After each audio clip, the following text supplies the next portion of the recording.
Assalamualaikum warahmatullahi wabarakatuh. Sedulur, alhamdulillahirabbil alamin wa bihi nasta'inu ala umuri dunya waddin sayyidina wa maulana Muhammadin wa ala alihi wa sahbihi ajmain. Asyhadu an la ilaha illallah wa asyhadu anna Muhammadar Rasulullah. Allahumma shalli ala sayyidina Muhammad wa ala ali sayyidina Muhammad. Allahu akbar. La haula wala quwata illa billahil aliyyil azim. Bismillahirrahmanirrahim. Amma ba'd. Buat sedulur-sedulurku senusantara, khususnya para pecinta bumbu unik Nusantara, juga teman-teman pembolang, teman-teman sehobi, juga teman-teman subscriber Bambu Wengger. Alhamdulillah pada kesempatan ini bisa berjumpa lagi dengan tim Bambu Wengger. Alhamdulillah kita semua masih dalam keadaan sehat walafiat, Allahumma amin. Buat sedulur-sedulurku senusantara, khususnya para pecinta bambu unik Nusantara, juga pecinta kayu antik, unik, mistik, juga sedulurku pecinta pusaka-pusaka alam, pusaka-pusaka Nusantara, apapun, salam rahayu, salam Om Swastiastu.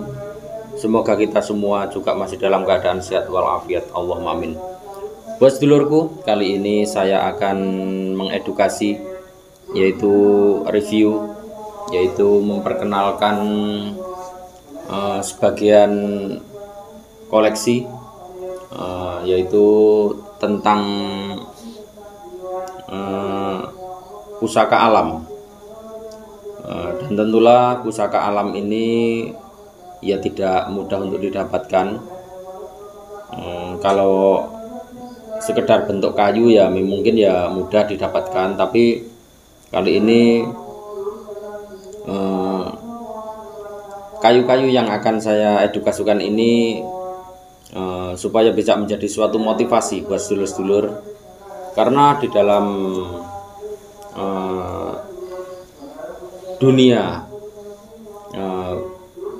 pusaka alam tentulah di situ tidak lepas dari keuletan kita atau kesabaran kita dalam pencarian suatu benda-benda pusaka alam, yaitu yang berupa pusaka alam, yaitu berbentuk kayu juga atau batu atau apa sajalah ya, yang terutama yaitu berasal dari alam. Oleh karena itu di sini kami dari Museum Surya Alam Bambu Wengger ini mau memperkenalkan tentang kayu, yaitu yang tak asing lagi, mungkin sudah diketahui oleh sedulur-sedulur, terutama yang memang hobi dengan barang-barang antik juga pusaka alam, mungkin tak asing lagi, yaitu di sini saya sudah menyediakan beberapa kayu, tapi terutama di sini adalah kayu Telogo Sari. Kayu Telogo Sari ini menggambarkan pada kehidupan manusia. Telaga itu adalah lautan, sari adalah jiwa. Jadi hakikat dari Telaga Sari itu adalah sebagai simbol lautan jiwa. Oleh karena itu setidaknya kita di dalam setiap kehidupan, setidaknya kita harus selalu berintrospeksi diri di dalam suatu kehidupan, dan setidaknya kita harus bisa mencerna di dalam suatu kehidupan, juga bisa mencerna atau membedakan mana yang benar juga mana yang salah. Oleh karena itu di dalam kehidupan manusia ini kita harus pandai-pandai belajar introspeksi diri, sekaligus belajar banyak-banyak bersyukur pada Allah Subhanahu wa Ta'ala yang telah memberikan suatu nikmat, kurnia rahmatnya pada kita, sehingga di dalam kehidupan ini akan semakin menjadi lebih baik dan lebih baik. Oleh karena itu sedulur, setidaknya di dalam kehidupan ini, andaikan kita menyimpan segala sesuatu, entah itu berupa apa saja,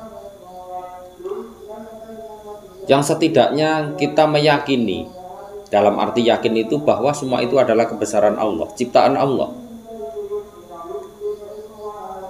Yakin itu bahasa lahir, karena kita melihat segala sesuatu dari pandangan mata kita. Kalau kita tidak melihat dari pandangan kita, tentulah di situ tidak akan percaya. Oleh karena itu, ketika kita melihat segala sesuatu dari kedua belah mata kita, tentulah di situ kita akan menjadi suatu percaya. Oh, ternyata apa yang dikatakan atau yang diperlihatkan pada kita, tentulah itu menjadi suatu perwujudan dari bentuk alam tersebut, atau bentuk dari pusaka alam tersebut, yaitu salah satunya berbentuk kayu dan lain sebagainya.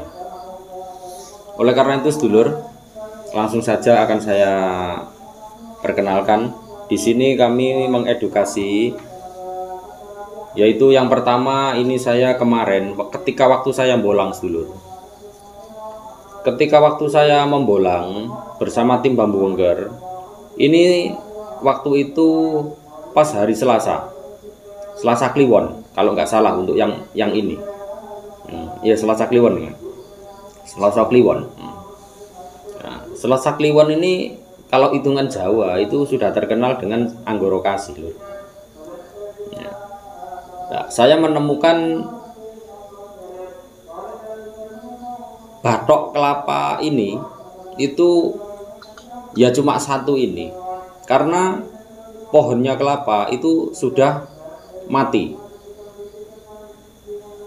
dan tempatnya itu adalah tempat yang paling angker istilahnya. Itu bukan keramat tapi paling angker di wilayah itu. Nah, saya menemukan satu batok kelapa ini, yaitu dengan mata satu. Nah, ini yang mungkin biasanya sedulur-sedulur mengatakan ini batok bolu. Nah, ini matanya satu, seperti tiga tapi cuma satu ini matanya. Terus setelah itu hari Selasanya lagi, pendak Selasanya lagi, saya menemukan lidi. Nah, ini menemukan daun kelapa. Nah, ini pas Selasa ini pas hari Selasa Kliwon, ini Selasa Pahing. Nah, ini soalnya setelah Selasa Kliwon baru Selasa Pahing. Ini Selasa Pahingnya ini. Nah, ini saya menemukan daun kelapa ini. Ini lidinya ada dua. Nah, ini sedulur. Ini lidinya sejajar ada dua. Berarti ini saya namakan lidi sejajar. Nah, ini kalau saya memaknai dari lidi kedua ini adalah menggambarkan yaitu dua kalimat syahadat. Oleh karena itu di sini ada mata satu, lobang satu ini.